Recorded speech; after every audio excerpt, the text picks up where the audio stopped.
Hi అండి. YouTube ప్రేక్షకులందరికీ నా యొక్క ధన్యవాదాలు. మనం చెప్పుకునేది మరుగుమందు గురించి అండి. ఈ మరుగుమందు రెండు రకాలుగా దొరుకుతుంది. ఒకటి పౌడర్ రూపంలో, ఇంకొకటి ఆయిల్ రూపంలో.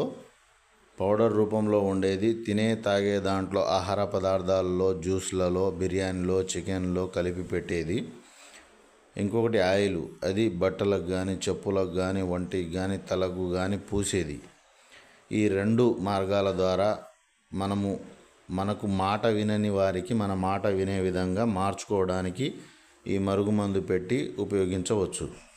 అయితే దేనికి ఉపయోగించాలంటే భార్యాభర్తల మధ్య గొడవలు ఉన్నా, లేకుంటే భార్య మాట వినకపోవడం, భార్య భర్త మాట వినకపోవడం, లేకుంటే ఇవాళ రేపు తల్లిదండ్రుల మాట వినకుండా పిల్లలు ఉండడం, అలాంటి పిల్లలకు కానీ, లేకుంటే ప్రేమించి పెళ్లి చేసుకుంటా అని చెప్పి మోసం చేసిన వారికి కానీ, లేకుంటే మనకు నమ్మించి డబ్బులు తీసుకొని వాపసు డబ్బులు ఇవ్వని వారికి కానీ, ఒక మాటలో చెప్పాలంటే మన మాట ఎవరైతే వినరో, మన మాట వినాలి అనుకొని మనం చెప్పుకుంటే ఖచ్చితంగా ఈ మరుగుమందు పెట్టి మన మాట వినే విధంగా చేసుకోవచ్చు.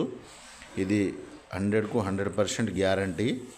నాకు చాలామంది చాలా విధాలుగా ఫోన్ చేసి, గురుగారు నేను చాలా దగ్గర తీసుకున్నా, మోసపోయినా, నాకు పని కాలేదు, నేను వశీకరణ చేయించిన పని కాలేదు అని నా దగ్గర తీసుకొని విడాకులు దాకా పోయి వచ్చిన వాళ్ళు కూడా ఉన్నారు. మీకు పూర్తి వివరాలు కావాలంటే ఫోన్ చేయండి.